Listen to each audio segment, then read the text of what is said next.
Assalamualaikum warahmatullahi wabarakatuh.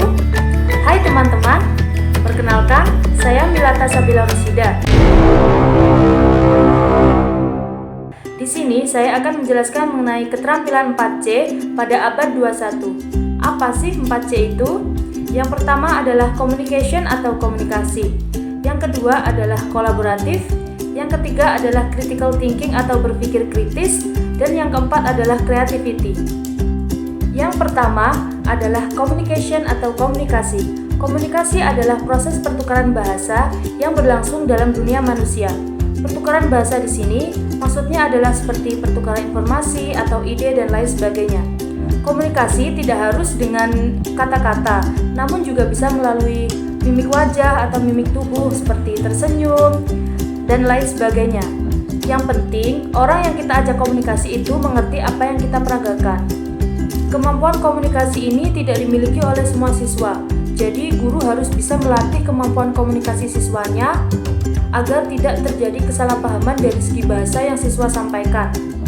Karena untuk berkomunikasi itu harus menggunakan bahasa yang baik.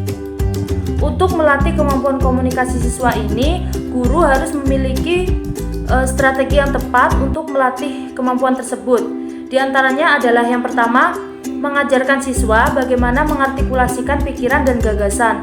Ini bisa secara lisan, tulis, maupun keterampilan komunikasi nonverbal dalam berbagai bentuk dan konteks. Yang kedua adalah mengajarkan siswa bagaimana mendengar aktif dan efektif. Hal ini akan membantu siswa menafsirkan dan memahami makna dalam komunikasi dengan mempertimbangkan latar belakang budaya, nilai, sikap, dan niat. Yang ketiga adalah mengajarkan siswa bagaimana menggunakan komunikasi untuk berbagai tujuan. Yang keempat adalah mengajarkan siswa bagaimana memanfaatkan media dan teknologi, serta bagaimana menilai efektivitas dan dampak dari media teknologi tersebut. Yang kelima adalah melatih siswa untuk berkomunikasi secara efektif di lingkungan yang beragam, termasuk juga menggunakan berbagai bahasa. Yang kedua adalah kolaboratif. Kolaboratif merupakan kemampuan bekerja secara fleksibel, efektif, dan adil terhadap orang lain dalam menyelesaikan sebuah tugas kolektif. Beberapa peneliti membuktikan bahwa siswa bisa belajar lebih baik jika mereka terlibat dalam sebuah kelompok kecil, karena dalam kelompok itu siswa akan cenderung lebih banyak belajar materi ajar dan bisa mengingatnya lebih lama dibandingkan dengan hanya mendengarkan ceramah guru di kelas. Siswa juga harus memiliki kemampuan kolaboratif ini. Namun kadang banyak siswa yang tidak bisa berbaur dengan orang lain. Jadi untuk melatih kemampuan kolaboratif siswa ini, guru harus mempersiapkan strategi yang tepat untuk melatih kemampuan itu. Di antaranya yaitu yang pertama, mengajarkan siswa untuk bekerja dengan hormat terhadap tim yang berbeda. Tidak hanya secara fisik tetapi juga secara psikis. Yang kedua, mengajarkan fleksibilitas dan keinginan untuk berkompromi sehingga tujuan yang menguntungkan semua pihak yang berkolaborasi dapat tercapai. Yang ketiga adalah melatih dan mendorong siswa untuk mengambil tanggung jawab untuk bekerja dengan orang lain. Yang keempat, mengajarkan siswa untuk menghargai ide dan kontribusi dari setiap anggota, di mana mereka menjadi bagian dari tim tersebut.